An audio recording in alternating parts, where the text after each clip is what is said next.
Les deux types de chaudières au gaz. Il existe deux types de chaudières au gaz, la chaudière au gaz naturel, méthane, et la chaudière au gaz propane. La chaudière au gaz naturel, gaz de ville. Il faut obligatoirement être relié au réseau de gaz de ville pour pouvoir s'équiper d'une chaudière au gaz naturel. Plus polluant, le méthane rejette plus de CO2 que le gaz propane, ainsi que de l'oxyde d'azote.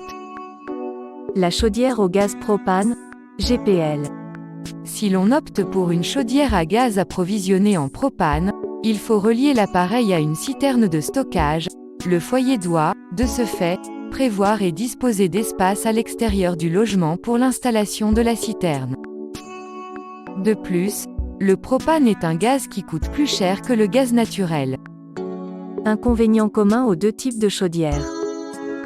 Qu'il s'agisse de la chaudière au gaz naturel ou au gaz propane, notez que cette solution n'est pas écologique en raison du rejet de CO2 dans l'atmosphère. Contrairement à la chaudière électrique, l'installation est complexifiée par l'installation de conduits d'évacuation. Pour ce qui est de l'entretien, une chaudière à gaz nécessite une vérification annuelle obligatoire. Notez que ces entretiens et ces vérifications sont obligatoires dans la mesure où ils permettront de prendre connaissance des pièces défectueuses.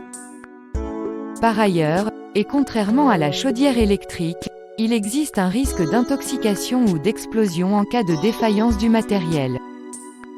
Quelle est la meilleure option en matière de chaudière à gaz?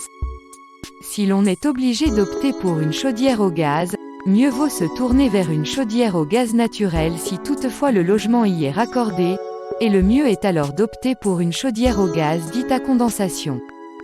Plus chère à l'achat, celle-ci reste cependant plus économe puisqu'elle demande moins de consommation en gaz, et permettra de rentabiliser l'investissement initial sur le long terme. D'ailleurs, elle est classée parmi les chaudières qui répondent le mieux aux nouveaux critères de rénovation énergétique.